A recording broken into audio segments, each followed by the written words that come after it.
Welcome to TWitWoW, the best wrestling podcast made for wrestling fans, by wrestling fans, on the web today.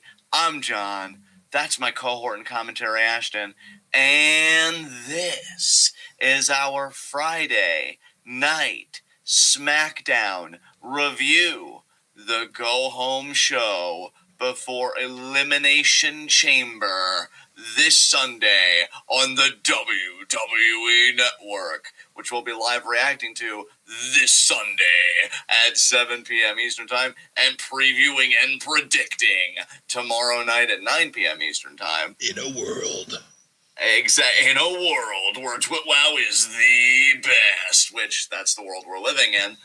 I will say, man, smooth intro aside, a little bit of turning up here and there. I had fun with this, man. Look, let's be real for a second, okay? You know I've been in a weird mood lately on these recordings, kind of turning up a bit, kind of feeling myself.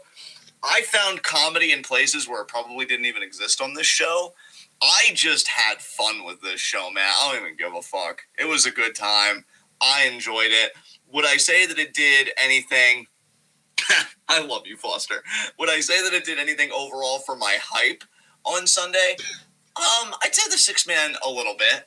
But other than that, I think I was always kind of looking forward to the SmackDown side of the chamber. And again, we'll get more into that tomorrow. But I think this is a good final push. And I'll tell you what, though, man, for me personally, and I'm going to hand the ball over to you, so I'm sorry for talking so long, but I will say the mid-card really did it for me tonight, I think, especially the IC title picture. We got a nice development in that, where I'm like, okay, this is where I park my car. So how did you feel about everything happening tonight, man?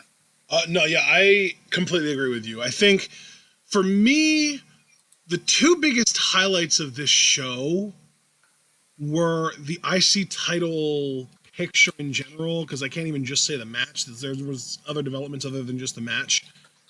And, actually three. There were three highlights of the show to me. That was one of them. The other one that I originally had in mind was the women's stuff, and especially Bayley just being a joy to watch consistently. But the third one, though, believe it or not, was fucking Alpha Academy again. They keep killing it, man. I love them. They actually got narrative progression tonight, bro. It was it was fascinating. I'm actually excited to get into that with you. So with that said, I mean, let's press play on this, baby. Let's get into our first segment, Heat of the Night. And I'm still in the heart of that New England winter, baby. I got nothing going on tonight. Maybe some quibbles here and there, but nothing to monopolize time about. And again, we promised from the very beginning, coming back to reviews, that we wouldn't want to be repetitive. So I'm sure a lot of my complaints you guys have already heard before. So I'm just going to hand the ball over to you. Do you have anything you want to air out specifically tonight? Yeah, you know what? It's less about this exact show, although it definitely does have to do with this show.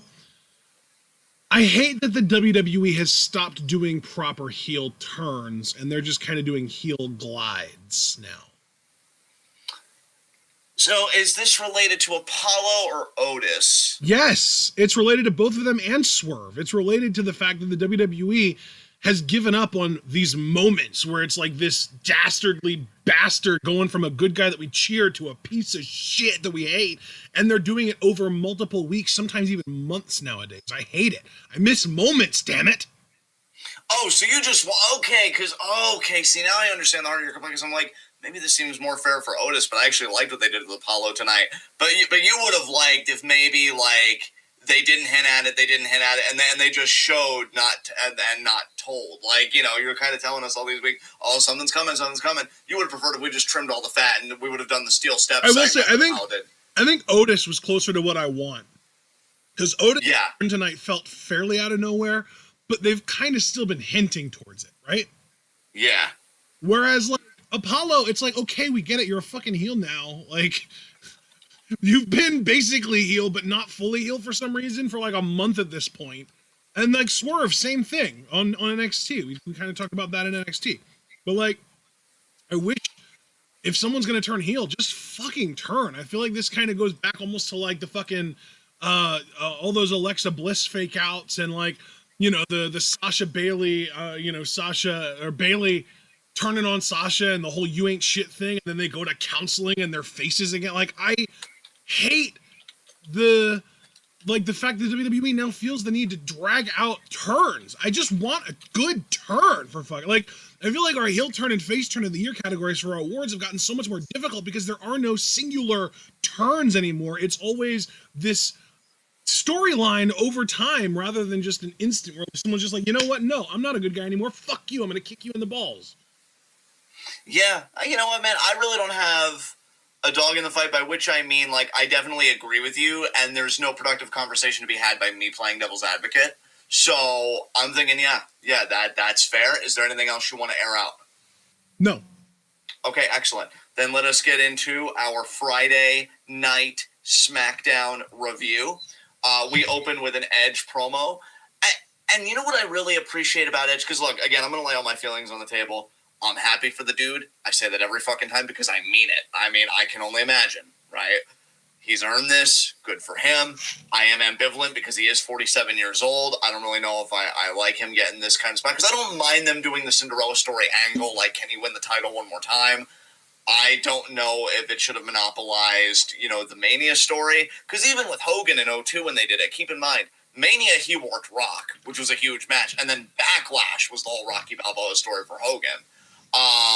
Edge, it's going to be his whole road to WrestleMania. Right. The one upside, though, again, being even-handed, he's so good on the mic, dude. He made all these guys feel important tonight, both on Raw and SmackDown.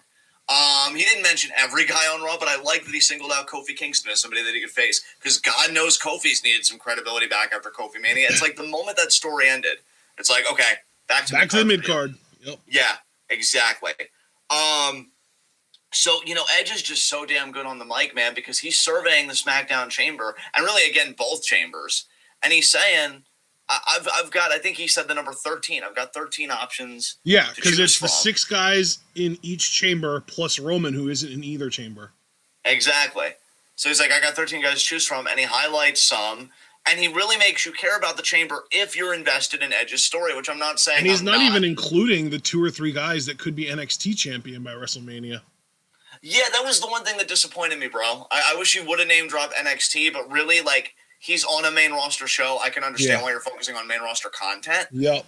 This is a solid promo, dude. That's the biggest asset Edge has since coming back, is the man can talk and he can lay those stories. Yeah.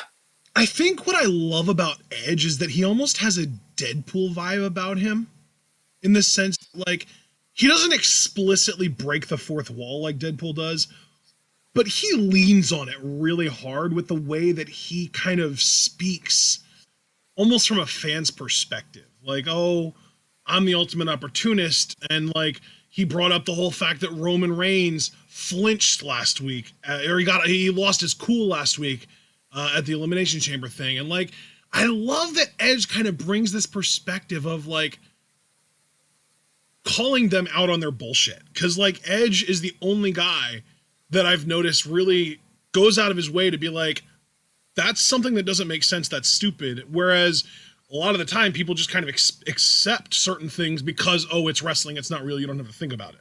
But Edge does think about it and he calls it out, and I fucking love that. Yeah, absolutely, man. Absolutely. I loved his interaction with Roman here. I will say this again, just being fair. I don't get too juiced up about the idea of Roman versus Edge because I'm again laying my cards on the table. I am way too invested in what Kevin Owens and Roman Reigns are still doing. It's so rare that if you can go on this long and you haven't lost me, because the babyface is that good and the heel is just that good. Yeah. They're operating at insane levels. But if I had to let it go, as we all do with things, and I had to look at the next thing, promo exchanges like this are what get the job done, because Edge, and to kind of piggyback off of what you said about things you like about Edge, another thing I like about Edge as it relates to the promos, because again, I think that's the bread and butter of what he's bringing in this whole comeback. Because he is such a veteran, he's got all those years, he speaks from a place of experience, but it doesn't feel like if Undertaker were to do it. Like everybody lambasted him recently, like for his comments. Edge is speaking like, no, I'm not lecturing you. I'm telling you, I know the fucking weaknesses of your game, and I'm going to exploit them and you. And I'm going to get back what I never lost. I love that. He's like not a heel, but he could, and see, this is why though, he could so easily slip back into a heel groove. And I would believe it. Like this guy that's just leveraging all this experience to fuck with everybody else. I love the idea of that. Yep. And he essentially does that with Roman here. He's like, man, I've been where you're at, and you're a generational talent, once in a lifetime talent, but you got too much too soon. And he more or less tells Roman in the famous words of me, you're cracking like an egg, baby. Like an egg. And he's sizing up Roman. And I love Roman, though, because Roman is really good, and I don't talk about this enough on this podcast, and that's entirely on me, not on our tribal chief. His body language is fantastic. Mm-hmm. Like, I keep thinking about when him and Kevin had that sit-down segment, and, he says, you're doing community theater playing a mob boss, and real quick, you could very easily miss it, Roman's eyes dart to the floor. He can't face Kevin in that moment. So Roman is really good at body language, saying what his words can't bring him to say because he's got to keep up the persona. You can tell, though, man, Edge's words resonated with him. Like, he kept the steely resolve, but you could just feel the gears turning like, shit, I really got to send a message to this motherfucker tonight because now he's getting too close, right? Now he's getting to, like, a vital area with these shots that he's taking, and I got to do something about it. And then fucking Sami Zayn cuts in. Now I'm going to pass the ball back to you. What did you think about Sami's interlude here? Dude, he's so good. I love how he is just so outraged that Edge didn't mention him by name and that nobody seems to be acknowledging the fact that he could actually win the Chamber and then beat Roman and go to WrestleMania. He even said at one point, I don't trust you, to one of the WWE's cameramen and said, get my guy up here because he has his own cameraman following him around. He's making like a mockumentary, basically, right? Like an in kayfabe documentary type thing. Yes, he is. And before you continue, I don't want to cut off your momentum. If that's not a WWE Network special, they've done everything wrong. Yeah. Oh, yeah. Like, I mean, 100% agree for sure. Yeah. Continue.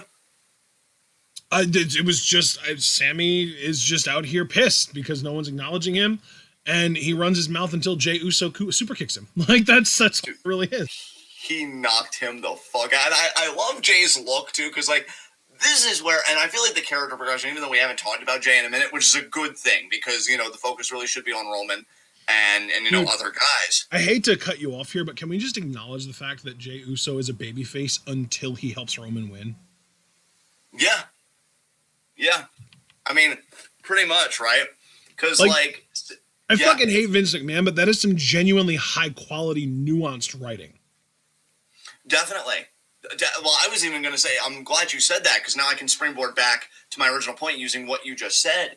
The development of Jey Uso as a character has been fantastic. Yeah. Because you look at a guy, really loving the energy right now of our conversation. Let's hope we keep this up the whole show. But yeah, you look at a guy that stands up to Roman, more or less says, I'll never forget, because this is how my mom says it to me whenever I'm doubting myself about something. Like, why not me? Right? You're looking your nose down at me. You're saying, oh, I've always had to take care of the family. Jey Uso's the screw up. Why not me, Us? They have their matches, which were fine. I think as pieces of storytelling, they were a lot better than in terms of just pure in-ring, like, oh, look at these spots, man, kind of thing. He breaks Jey. Very clearly he breaks Jey. And there have been moments like, I know I laugh about this segment, and that really says a lot about me.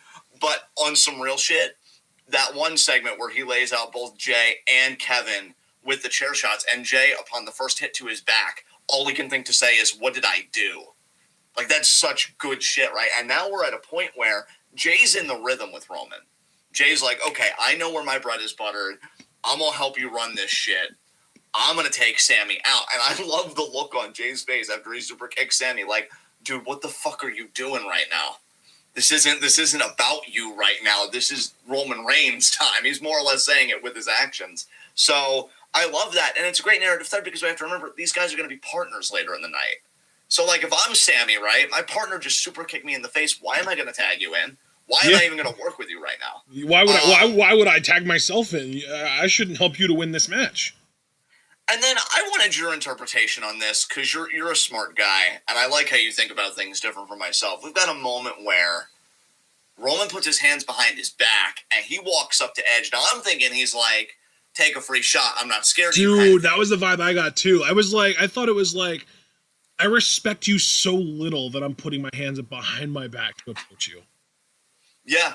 Yeah, that's exactly the energy that I feel he gave off. But then I feel like he leaned in and he said something to Edge. He did, yeah. And I got to give credit to commentary here because they were as confused as we were. And they real quick said the only two people in the world that know what happened are the two guys in the ring. Yep. And like that, again, man, I really on paper do not like the idea, and I can't lie about that. But if you wanted to sell me, and that's all every pay-per-view strives to do, right, is you got to sell me on the card. If WrestleMania is trying to sell me on Edge versus Roman Reigns, which is, I would say, 98%, always like that margin of error, I will leave a very slim 2% margin of error, 98% likely we are getting Edge Roman at Mania. This is a good starting point to really sell me on that. It really was. I enjoyed the segment. Do you have anything else you want to add? No. No? Okay then, man. We'll go on now. Apollo versus Shinsuke. You know, we've got Big E on his couch. I love that Big E's doing things his way, man. I love that Big E's out here fucking barefoot, too. He's barefoot, and because I just want to have this little sidebar with you real quick, because we always kind of think about what is WWE like internally, right? Because you and I have read the stories. Oh, they're changing scripts same day and this and that. We don't know what workers get autonomy and which ones don't. We can make educated guesses. Like we could pretty much figure that Brian probably has a lot of creative autonomy with the stories that we've heard, right? I hope that Big E has some creative autonomy because you know they just want to make him like a serious big man. But I love that this dude, what I love about Big E is such a breath of fresh air because he's got a personality that's as big as he is, right? But when he needs to be serious, especially when we've seen the interactions with Apollo, it is so believable. He's like, intimidating as fuck, dude. Jesus. Dude, he really is like, he's not, I'm using this phrase. He gives off like Uncle Phil when Uncle Phil got pissed vibes. Dude, how many times have I been saying that? How many times have I been saying that exact thing on this podcast? Yeah, 100%. I know I'm using this phrase incorrectly, but he really is like that gentle giant type in the sense of like he is imposing, but he's sweet as hell. But the moment, like, say, I don't know, say he's getting freaky with those pancakes and say, I don't know, you spill the syrup or something, he's just going to give you a side eye. And you're going to feel your soul leave your body because you realize in that moment your life never really belonged to you. And it's unnerving as shit, but it's so good. But on the other hand, he is the Big Show, but like all of the Big Show's like nuances jammed into one person. Because like the Big Show, when he's a face, he's happy and he's joyful and he's high-fiving the fans and he's taking pictures and he's like dressing up and being goofy and silly. But when he's a heel, it's I'm a giant, you can't stop me. That's Big E, but both at the same time. He's this happy, fun, joyous guy. But when he wants to, he can flip that switch and be like, look at me. You can't do anything to me. You can't stop me. Are you kidding me?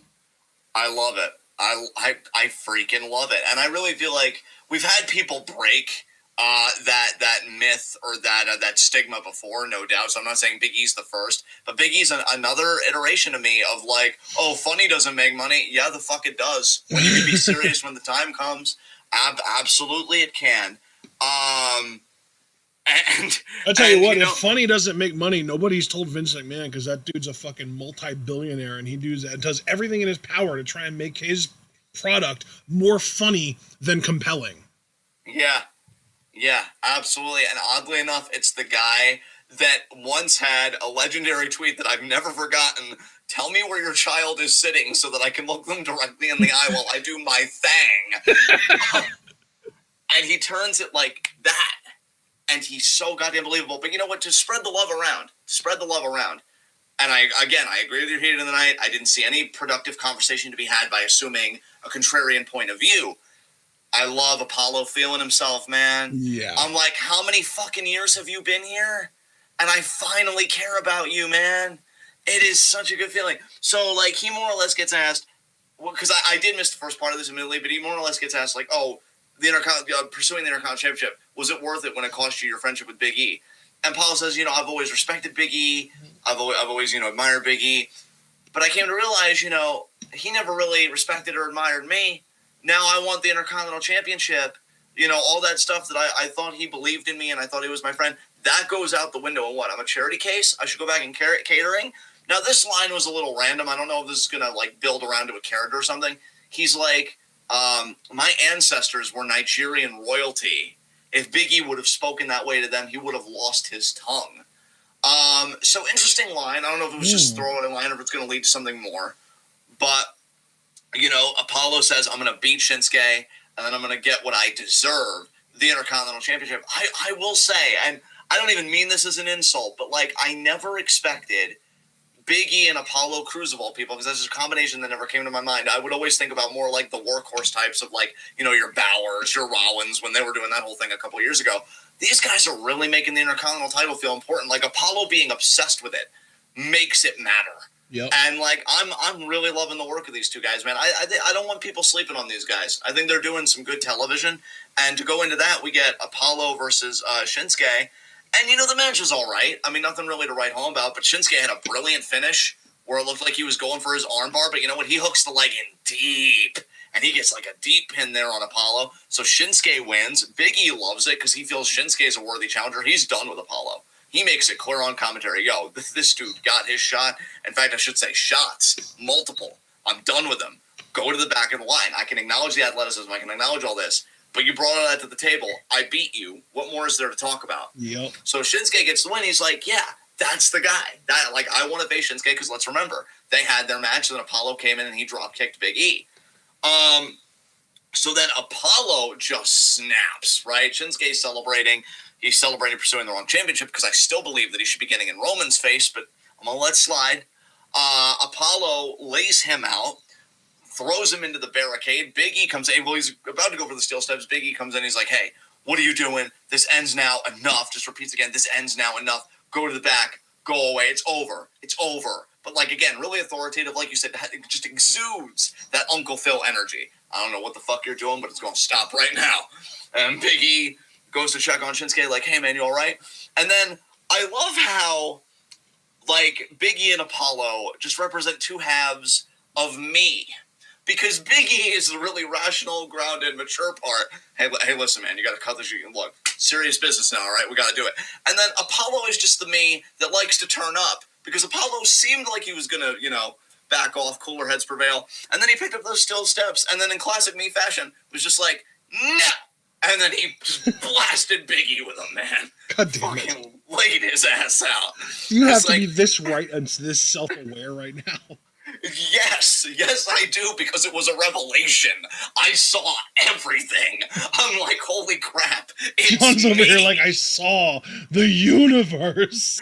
I did, because I'm like, oh my god, this is what happens when I willfully turn up and don't give a fuck about anyone else. And that's not the last time I'm done stressing F's. Oh, trust and believe, we'll get to that later.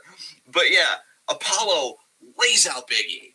And he's just like, oh, I'm the one who says when it's enough. I'm the one who says when it's over. Oh, you want to tell me to go back to catering now? And you can just see Big E, like, even though he's in pain, he tries to go for Apollo's story. He's like, don't you touch me. Again, it's pretty much the same, don't tell me what to do. I understand you, Apollo. I understand. And then he lariat Shinsuke into the Thunderdome. That's all taken care of. Then he gets Big E back in the ring, does some more damage. Big E rolls back out of the ring. Apollo, you know, is posing. He's asserting his dominance. God, but see, I love it, but I really still wish that we would have gotten this in Hurt Business, man. If Apollo would have gotten like a running start with MVP talking for him, and then maybe if they would have separated him in a draft or something, I don't fucking know. Like, I would have loved this even more. It's great, but it just I can't help but think, like, what could have been? And then he grabs the steel steps again. He drops him. He's like, you want me to put him down? You want me to put him down, ref? Boom. Drops him right on Big E on the outside. And Michael Cole was like, Big E was out there. No shit, you dingus. That was the point. God. Do you have anything to add to this? No, I'm honestly low-key living for your mood right now. Amazing. I'm living for your face 24/7, sir. Wow. So then after this, we get probably my favorite douche-tard in a minute, Seth Rollins, who just came out and was just like, yeah, you know, it was great last night. I'm going to be completely transparent, by the way. This was the point that I stopped paying attention to the show for the most part. Okay. Like, they brought me back. Bailey brought me back. But I didn't give half a fuck about Seth in this at all. Too much talking, too much recapping shit that already happened. I don't give a shit. Dude, I gotta tell you, I understand. Again, I don't see a productive conversation happening, me taking a contrarian point. I did enjoy this though, because there's something like I'm gonna feel bad for saying this, but again, I'm just gonna be honest. Seth's probably not a good dude. I just get vibes that this dude is probably a douche IRL. But the good thing about that though is that it really plays into his art well, because like the dude was so hurt. He's like, I came back, it was our moment, and then all of my friends. He actually tried to compare himself to Big E, who's getting stretchered out, by the way. I should fail to mention.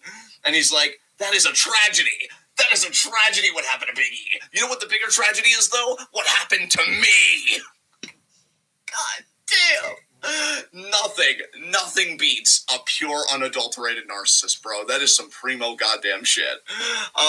He's like, because I know what it's like to be stabbed in the back. My friends, when I returned last week and wanted to share the changed man that I had become, I thought that they were all out there to support me. But they all left me. But do you know who the biggest backstabber of them all was? Cesaro. And he also called Cesaro like the biggest loser of them all. Because he lingered around, and then, I thought he said that Cesaro was gonna be the biggest loser of them all. He might have said that. He might have said gonna be. You might be right about that. Regardless, though, he does allude to Cesaro again. Dude, I think these two are set on a course for Mania. What do you think? That'd be amazing, yeah. Hell yeah. Because, like, we've seen the start and stop. Do you think it's possible that we get, like, a 6 or even 8-man IC title match at Mania that includes Seth and Cesaro? Yeah. Yeah, I mean, that very well could be. I'm only saying it, man, because here's the thing. We've had the start and stop push with Cesaro for several years now. Right. And, like, I've given up on him ever being world champion. I feel like a lot of Cesaro fans may be in that camp. And if you haven't, hey, respect on some real shit. I get it. I'm still rooting for, I think, going to be 53-year-old Suzuki this year to be IWGP Heavyweight Champion. But, like, it would mean a lot to me as a Cesaro fan to see him get a singles match at WrestleMania against a guy like Seth Rollins. Yeah, that's true. That's true. I think that would be so huge for him. The thing is, I don't really know about... Okay, how do I put this? Mark just brought up that he thought that Seth was going to end up against Big E. And that almost makes me think I would rather have Cesaro go against Big E in a singles match at Mania. But also the WWE fucking loves Seth Rollins, and I don't know what he would do if he's not involved in the IC title picture. Right. Yeah, man. Mark brings up a great point. Because Seth did give Big E a kind of side-eye while he was being stretchered out. But I don't know, man. I think about the idea of Seth and Cesaro on the marquee. I almost wonder if we get Seth Cesaro at Fastlane and then Seth Big E at Mania. You know what? That does also seem very, very likely. Because I'm going to say this right now, and I think it's okay to say this right now because we're not in proximity to, like, preview predictions for WrestleMania weekend, right? I could easily see Seth in a matchup at Mania with, like, high stakes. Because, like, if Edge beats Roman, first of all, if Edge challenges Roman, and then Edge beats Roman, you'd almost have to do Edge versus Rollins. Yeah, that's a good point, yeah. Yeah, and the 8, I would say, too, as far as, like, the 8-man, if we were to do 8 for the IC title, you've already got Big E and Apollo. Add in Seth and Cesaro, add in Sami, add in Nakamura, and then Rey and Dominic, probably. Right? Yeah, Rey and Dominic, I don't even know their direction right now. We'll get to that, too, because they could be a part of the big Rey and tag team Dominic schmoz. are like the sort of optional. Like, those two guys are like a package deal, so if they're in, it's 8. If they're not, it's still 6, and we have a strong 6-pack challenge. See, I would say strong 6-pack challenge only because after the events of tonight, I could see them being a part of a big tag team schmoz at Mania. Yeah, I agree. For the tag titles. Yeah. Because you know the WWE is going to milk, oh my God, the first ever father-son tag team champions kind of thing. I don't want it. Like, that does that or does that not have WWE all over it, though, bro? Like, I don't want it. No. I feel you. But, yeah, Seth is so proud of that catchphrase, too, man. All you got to do is embrace the vision. And 9 out of 10, like, Becky came up for that with him. Like, oh, why don't you just say this? I mean, we miss you, it's not nearly cool enough to be a Becky thing. That is true. Oh, not God, that Becky is like the pinnacle of coolness or anything, but it just feels like Seth came up with it, and he's so fucking proud of it. Dude, yeah, totally. Yes. So Seth just did a talking segment. I will say this: I do like that WWE isn't just throwing Seth in the ring on a whim. Like, we did see him get physical at the Rumble, obviously, because he was an entrant in the Rumble. Yeah. But, they are having him talk for now. So, like, when he gets in the ring, it's going to feel special. I do like that restraint by WWE. Yeah. We'll see how much longer it continues. So after this, we get Kevin Owens and Edge backstage. Kevin Owens sporting a Malcolm Bivens t-shirt. Woo. Oh, you'll love to see it. Yeah, just two Canadians, man, talking about wrestling. You love to see it. And well, I mean, Sami is also Canadian, and he tried to confront Edge earlier in the night, but Jay shut that down. Yeah, he did. Saying about you.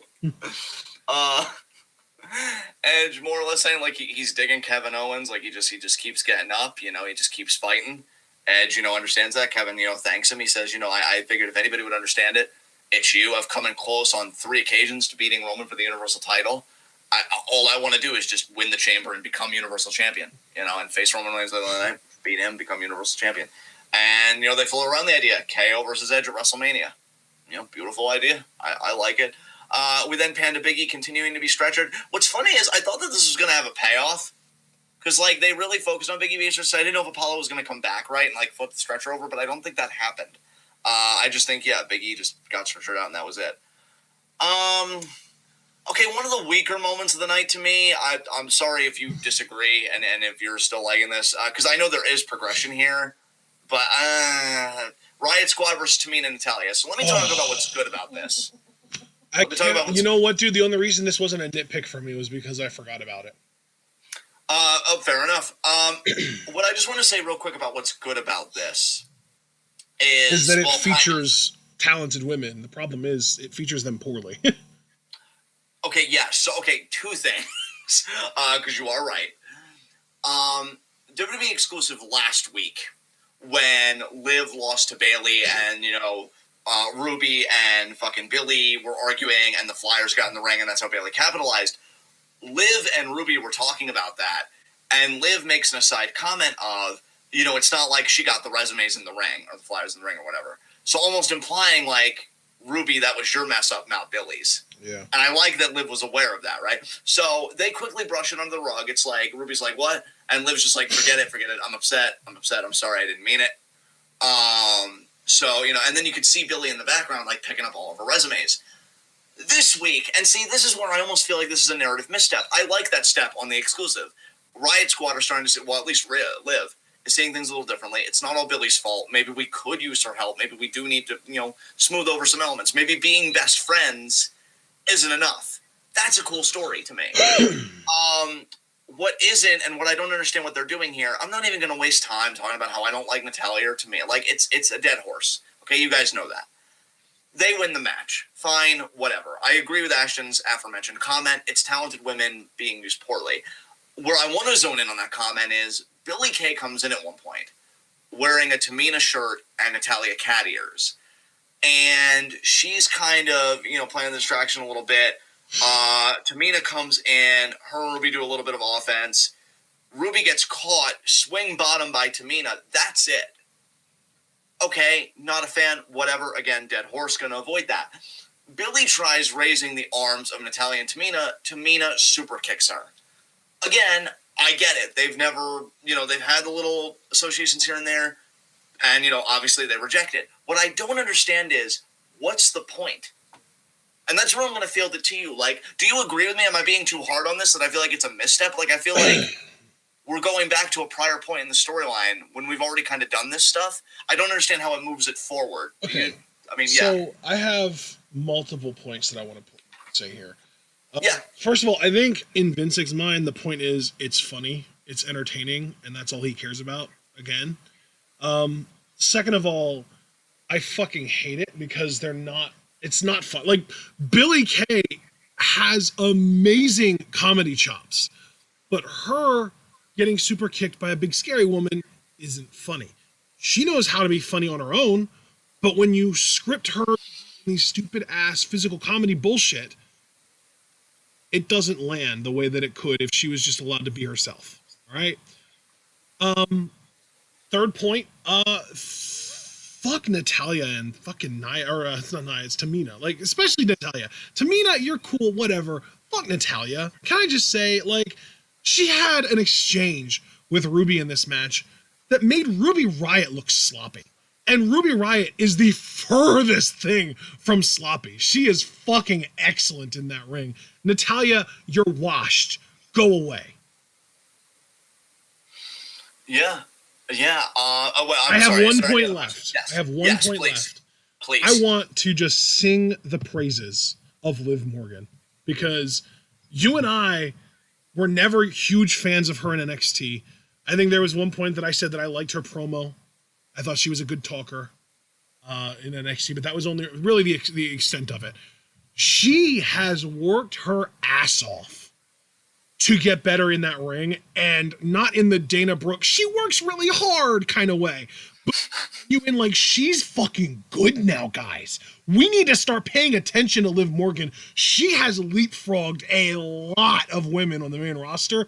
She's straight up just good. Like, she might be B tier at this point. Like, for the longest time, like, she was kind of, like, mixed in with, like, Lacey, Carmella, like, that C tier, like, yeah, they can have a good match with someone that's amazing, but they're not going to drag like, they're not going to pull anyone at their level or anything like that. But, like, no, straight up, Liv's fucking good, guys. Like, she's really good. Some of the stuff that she does in that ring is unique, and I'm noticing it, and I think other people need to notice it, too. 100% cosign. I think you said it perfectly. I think I'm just still stuck on my side of the commentary. Again, like, this whole bit seemed like something you would do maybe in weeks 1 to 3 of the storyline, but we're so far beyond that. Yeah. So I'm like, to me, this is circling the drain. Like, I just got to be truthful. Like, I don't see how this furthers the narrative in any way. Maybe they'll do another exclusive. Oh, with Riot can I Squad tell you like, why you don't see it? Because because it's not there.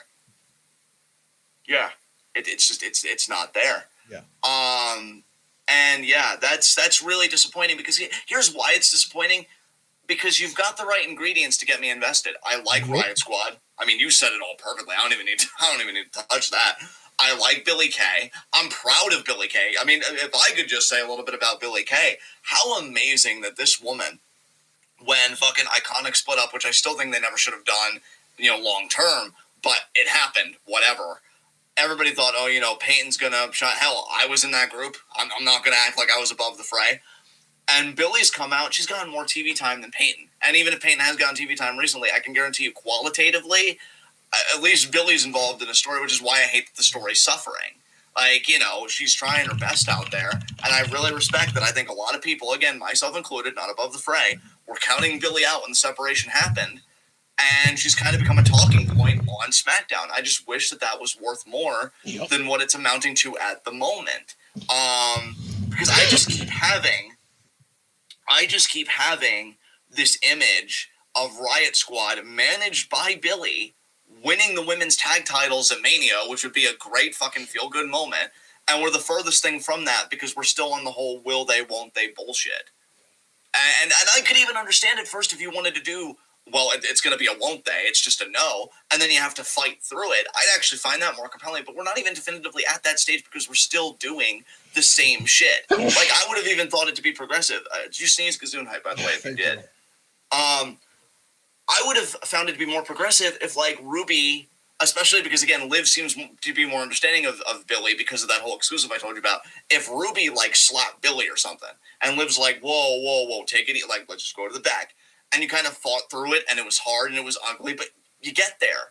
But we're still doing this. Like, this is boring. That's what it comes down to for me, is I'm bored. And I shouldn't be bored with these three trying to have a relationship. It should be compelling, even if everybody thinks it's a comedy, because I do like the elements here. So just very, very disappointing to me. Very disappointing to me that, again, this didn't even necessarily take a step backwards. Well, I guess technically it did, but it was more just frozen in time. It was like we're still at the beginning of the story when we're very clearly in the middle, to me, at this point. So that's all I wanted to say. Great commentary by you. Oh my God, this next segment, Jesus Christ. Edge and Corbin. Dude, I'm not saying, I just want to be perfectly clear, because I know how my mouth can get me in trouble. I'm not saying Corbin has got that Johnny Gargano energy.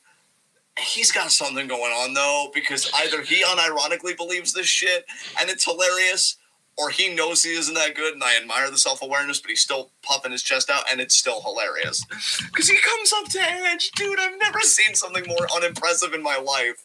He comes up to Edge, and he's like, you feel that? What? He's like, that's a WrestleMania main event right there. Edge is like, oh, yeah. Yeah, totally. And that's how you know. That's how you know. Doing Haven and all that other shit made Edge a hell of an actor because you sold that line, bruh. Yeah, I totally feel it, Corbin. Yeah. And then, oh my God, this is like Javaris if Javaris had no charisma. So praise to you, Javaris, wow. is what I'm getting at. I can't even imagine that existing. I know, exactly. Corbin's like, oh, and some advice. When somebody comes to you,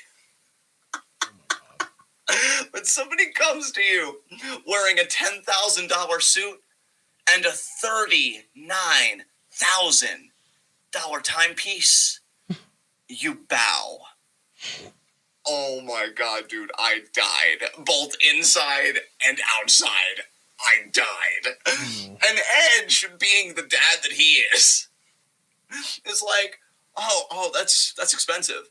You know, I got a timepiece too.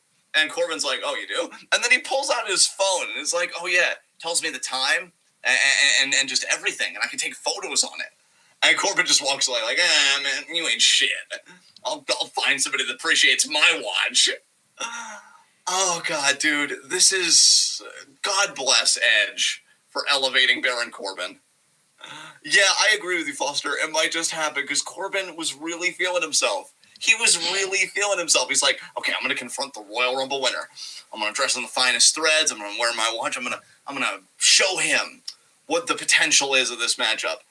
Edge wasn't impressed. I love it. I love it. It's so good.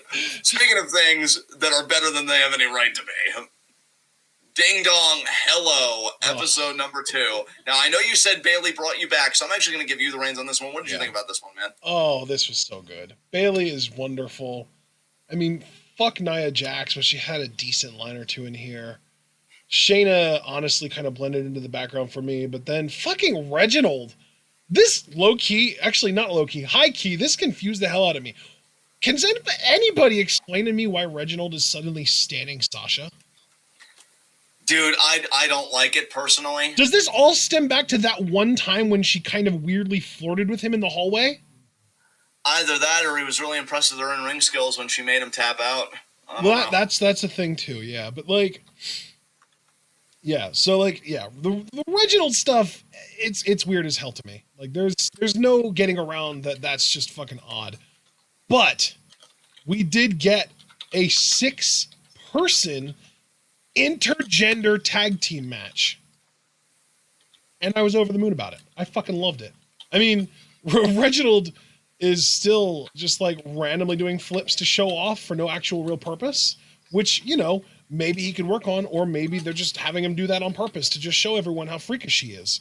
But the thing that really makes me happy here is that he picked up the win thanks to him going for a crazy corkscrew splash and getting caught by Nia, and then Sasha and Bianca coming with a double drop kick, knocking Nia onto her back with him on top of her in a pin. So, in a sense, Sasha and Bianca helped Reginald help them get a tag title shot. And now we're getting Sasha and Bianca versus Nia and Shayna for the women's tag titles at Elimination Chamber. And I'm extremely happy about that. Oh, dude, again, man, the SmackDown side of the Chamber card is showing up. Like, I will say that I'm going to be real pissed if they win and we get them versus Dakota and Raquel, knowing that we could have gotten them versus Shotzi and Ember. Yeah, that's a fair point, man. That's absolutely a fair point. I will say, though, kudos to the SmackDown side of the Elimination Chamber card for understanding that it's Mania season. Because, like, I love the idea, dude. I love the idea of Sasha having a team with a woman that could very well be gunning for her title at WrestleMania. And, you know, can they coexist and can they win the tag titles? You know, they still sometimes point out that Shayna and Nia, don't get along, but that's completely a dead narrative. I'm almost wondering how the dissolution of that team's going to occur. And I mean, they even did the whole bit on this episode where they were both trying to go through Bailey's door at the same time, and they were like arguing about it and shit. Yeah. So I like the tag match. I like how they're kind of building Sasha Bianca, and because I didn't really say anything about Ding Dong Hello, I just need to say I was absolutely fucking living for that ficus on the set of Ding Dong Hello. You mean the one that Reginald knocked over on his way into the ring? Yeah. What the hell was Bailey wearing here, by the way? Dude, I don't know, but I was low-key living for it, though. I ain't gonna lie. Legit, I think it was, a fucking turtleneck, and they just cut out a boob window in it for no reason. Dude, did you hear Bailey's trash talk in the mixed gender 6-person tag, where she was like, I'm wearing a turtleneck, and you still look like an idiot to Sasha. It was amazing. I can't believe I missed that. No, I didn't catch that, but I did notice that she was also wrestling in her socks. Oh, actually, you know what, Foster? I'm so glad you brought this up. Because, yeah, that makes me wonder when they're going to get their title shot. Naomi and Lana did win a tag match, dude, earning themselves a title shot against Shayna and Nia, and they haven't collected yet. What the hell? I wonder if they'll get added to this match and make it a triple threat? Maybe, or maybe they'll get the shot at Fastlane.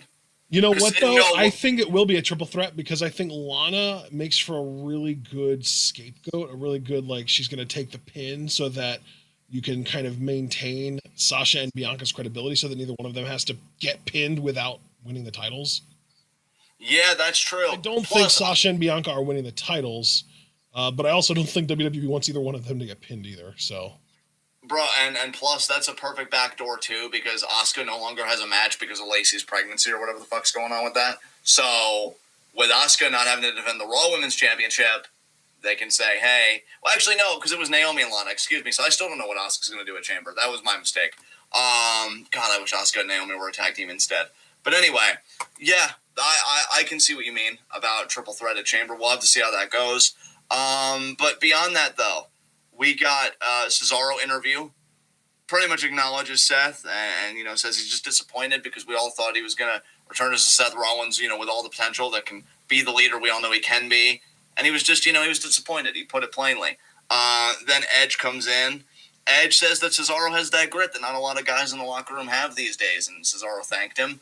And he said, maybe it'll be you and me at WrestleMania. And that was that interview. So good for Cesaro. I like that they're letting Cesaro talk more. You're only going to get better at it by doing it. And, I think Cesaro's figuring stuff out. I still loved his Talking Smack promo that he did last week. I'm curious about tomorrow's episode. That's going to be off. Then we get the Mysterios versus Otis and Gable. I'm going to feed this back to you, man, because you did say that between the two kind of moments we had tonight, character-wise, for Apollo and Otis, that Otis, I think, kind of did it for you more for what you're looking for. So what do you think about all this? Yeah, I did not expect this. They've kind of been hinting at it a little bit, but, not, over the head, guys, Otis is a heel. He's going to be turning heel. He's kind of already healed, but he's really going to make it official soon. It's more just been, Gable's kind of been coaching him in that direction, little stuff. Yeah. But, for the most part, they're just an awesome tag team. Honestly, I want these guys to win the tag titles, straight up. I think I might have even said that last week. I'm doubling down if I did, or I'm just saying it out loud now for the first time if I didn't. I really want Alpha Academy to be the next tag team champions on SmackDown. I really do. And is it still Street Profits that have the titles on SmackDown? No, well, remember, it's Rudolph. Fucking boomers. Aww. Street Profits are waiting for their rematch still. What the hell, man? Why would they do that? Fuck, man. You know what I love about you even asking that question and us having this? Is that Rudolph were on commentary, but they're so forgettable. You probably didn't even remember that, did you? No. I did know that, and I was even going to comment on the fact that they seemed scared of Otis when he did this, when he did the extra splash to Ray. Yeah, they did, which was weird for them. Because It's you're a heel I don't tag know. team. I feel like the WWE might be trying to tell more of a complex story here, but it just comes off as weird because we're so used to more simple stories by them, where Otis isn't really a full-blown heel. He's just not taking any shit anymore, and he's almost brainwashed by Gable, who is a full heel. You know what I mean? Does that make sense? I don't know. I get this weird feeling that Otis and Gable might still beat Rudolph for the tag titles, even though Rudolph are blatantly heels, and now Alpha Academy kind of feel heelish too. Just because of the way, like, Ziggler came off as straight up terrified when Otis kept beating down Ray after the match was over and then did the splash off the second rope. Like, he straight up sounded like he was, like, ready to piss himself. Yeah, and you know what, like... Okay, so just to kind of take a step back, if I may, and kind of reframe the whole segment. I did like it. I think after, especially being in conversation with you, I like it more than when I watched it originally, because before, to be honest, I was just confused. I'm like, what? But I like this because, okay, I can't put it any other way but straightforwardly. We know that Otis as a character seems like a very likable but naive guy, we'll say. Naive will be the word that I use. The dude lost the Money in the Bank. He lost Tucker, his best friend. Yep. So, and I wish WWE would tap into that more, because then it would make they should be telling the story, not us. Exactly, because the way I look at it is, well, a man that's lost everything will be susceptible to anything, right? And then imagine you lose all of that, and then a guy like Chad Gable, who is an Olympian and is all about the hard work and the grit and succeeding, gets in your ear and he says, hey, man, you've taken a steep fall here. And his girlfriend, by the way, Mandy Rose, because that relationship totally got severed. So he's lost everything. Yeah, it's Gable like they've completely forgotten that relationship ever even existed. Exactly. And then Gable gets in his ear and says, hey, man, you know, you've taken a steep fall here. Let me help you get back up. The Alpha Academy way. And, like, I know that they're not going to do this. And this is straight from the John, like, fantasy wrestling handbook. But I love in my own headcanon that Gable's pretty much running a cult of technical / mat wrestlers. Because that's like the fucking dream right there. Like, hey guys, you know, we're going to stick to the basics. We're going to do all this. And before long, you'll be successful too. And because at first I thought, really where I thought the story was going to go, and I even mentioned this on podcast episodes early on in the storyline's, you know, lifespan. I said, oh, it seems like Gable's like gaslighting Otis. Like, oh, I told you to do the thing, but you didn't do the thing, and I told you not to do the thing, and you did do the thing. Like, you know, just trying to mix Otis up. Yeah. Otis is going to see through it. He's going to turn on Gable. It'll be a quick squash match. Nice little mini feud, and then they're just going to plod Otis along, probably on main event or something. I got to say that I was wrong. I'm actually pleasantly... You know what, though? I have to wonder if they're still planning on doing that, just as more of a long-form story where they win the titles, and then after they lose the titles, Gable tries to turn on Otis, but he's fucking Otis, so he just obliterates the little guy. Yeah. I like it, though. I like that we're getting a little bit of nuance to Otis, because I really do feel like my man got robbed. He like, really I did, man. He really did, without a doubt. Yeah, like, I will always be on here saying that him and Roman could have done good TV together, and shame on you for not taking that chance. I mean, say what you will about the Attitude Era, and we have plenty of legitimate complaints. They had episodes where fucking Triple H defended the WWF title against Taka Michinoku, for fuck's sake. Like, you could have done Roman versus Otis, and I could have bought it 100%. Also, side note, while I'm praising Otis, his theme's a fucking banger, and I'm not going to pretend like it's not. Blue-collar working man. Full disclosure here, when that song was fully released, I think that's the longest I've ever played a WWE song over and over and over and lost track of time and how many times I replayed it. Jeez. It was... I was worried about myself, honestly, because I'm like, okay, I need to stop listening to the song. It's 3:30 a.m. I need to stop listening. Okay, maybe one more. And, like, it's really good. I don't relate to it at all. Like, I didn't know that you took to music that way. Yeah, dude, I don't know what it is about that fucking theme. Because, again, I don't identify with it at all. Like, I'm a fucking New Englander that's bookish as shit. Like, I've never even seen an oil pipeline, right? Or, like, any of that kind of stuff. But, like, I'm like, yeah, blue-collar working man like me. Wait, what? No, wait, what? No, it's a fucking banger. And, like, I like Otis's packaging. I think it's the best of the 80s with just the storytelling of today done right. Because, you know, it really is just a very colorful character. And now Gable's brought this out of him. So, yeah, we stan Otis in this household. I'm happy to see him with direction. We'll see where it goes. And you know what, man? Just to give both guys something to do, because you were kind of praising Gable, I think even on last week's episode, to your credit, about how Gable, just any tag team you put it in, he makes it work. And I have to co-sign just because I want to see these guys do something. I'm happy with these guys being tag champions, if that's where they want to go. I'm totally cool with that. So glad we could have a little discussion about that. We get a Brian and Edge segment. So Edge is pretty much paying a visit. All these guys, saying like, hey, I see you. Edge credits Brian. He said, seeing you fight for your career made me think that I could do it. Brian says, oh, I appreciate that. I'm glad you're here. You want to repay me, if I win the Chamber and if I beat Roman Reigns, why don't you pick me at WrestleMania? And, Edge says some people would call that a dream match. And Brian said some would say it's long overdue. And then he goes back to training. I love the idea of Brian versus Edge. Yeah. Obviously a person would have to go heel there, and that's kind of uncomfortable because I like where both guys are right now. But just the idea of two guys. I don't think they would either. I don't think either one of them would have to go heel. I think you could do a perfectly good face versus face match out of those two. Well, yeah, because they're bound by this profound common thread of we both had to fight with everything to get back the one thing that we love more than anything. Yeah. And I think if anything, you might even be able to pull off a heel turn during that match. And I would actually have it be Edge that does it. Oh, hell yes. Oh, my God, yeah. Because, if you're Edge, you're on, that 3-year deal, you're 47 years old, title opportunities are scarce even when you're in your fucking prime. If I have the chance to win the title, I'm going to take it. Oh, dude, 100% agree with you. 100%. Then we get Brian, Cesaro, and Owens, in a later segment, after commercial. Cesaro and Owens Cesaro and Brian are talking strategy.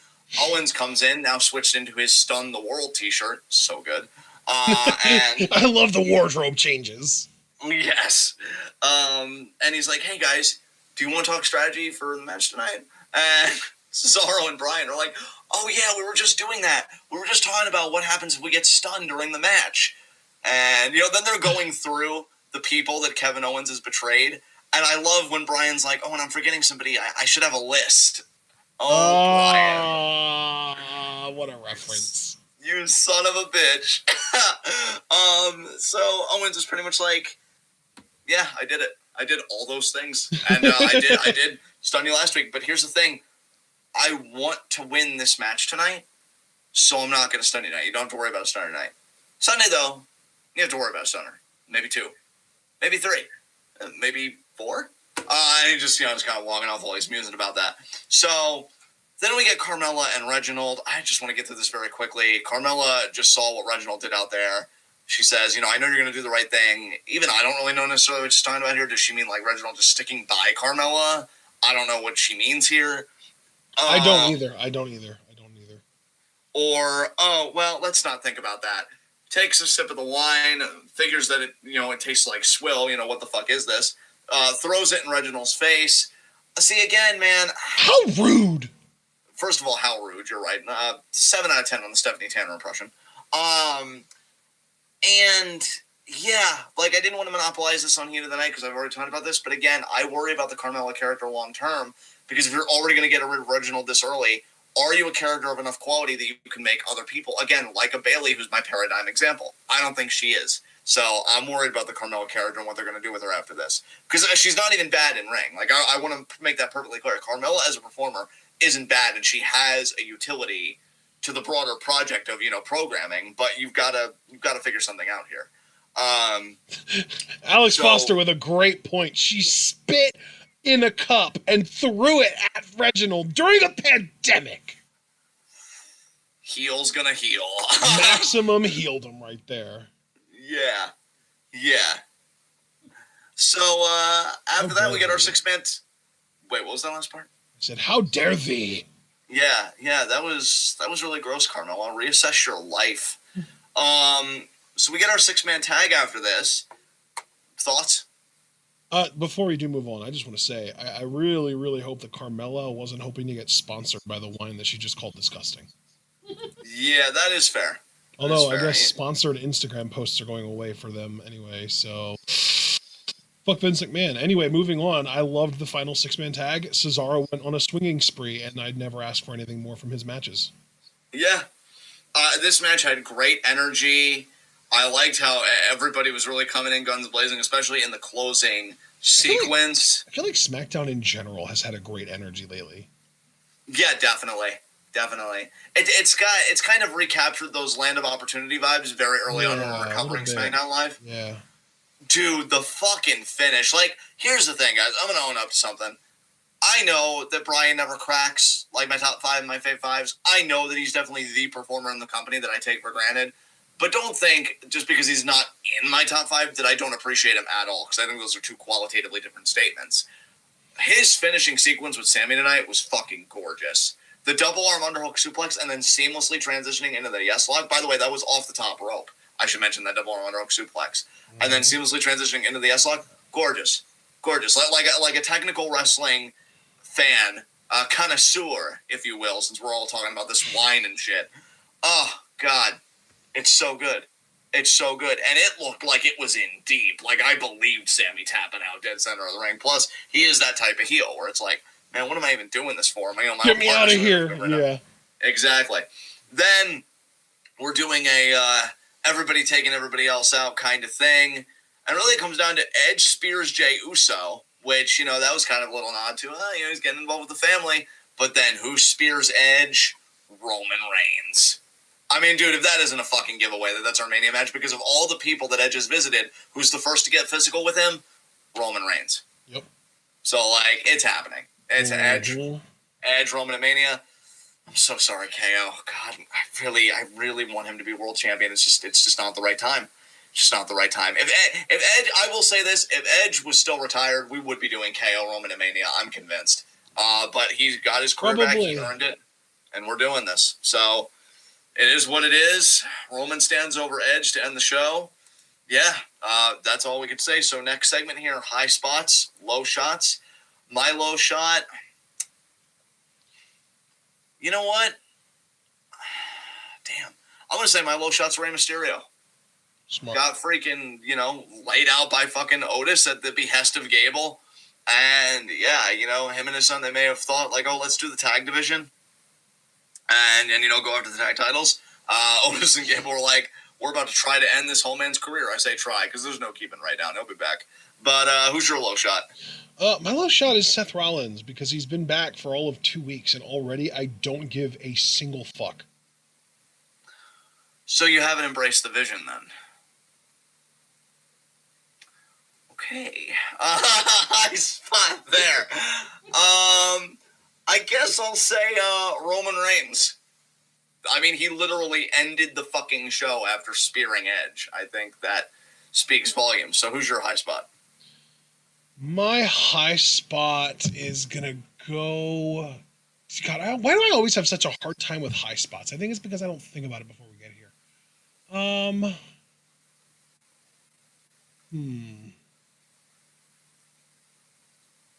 You know what? I'm going to give it to Otis. You gave your low shot. Nice. Yeah, I'll give my high spot to Otis, because, I mean, how often do you win a match, beat the shit out of a legend afterwards, and scare the shit out of a champion immediately in the same segment? Yeah, I mean, points were made. All right. Guys, this has been Smackdown. This has been TWitWoW, the best wrestling podcast made for wrestling fans, by wrestling fans, on the web today.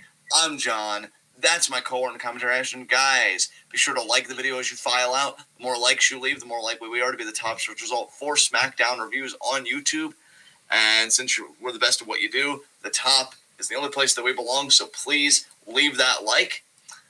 Be sure to comment down below when this video is done processing.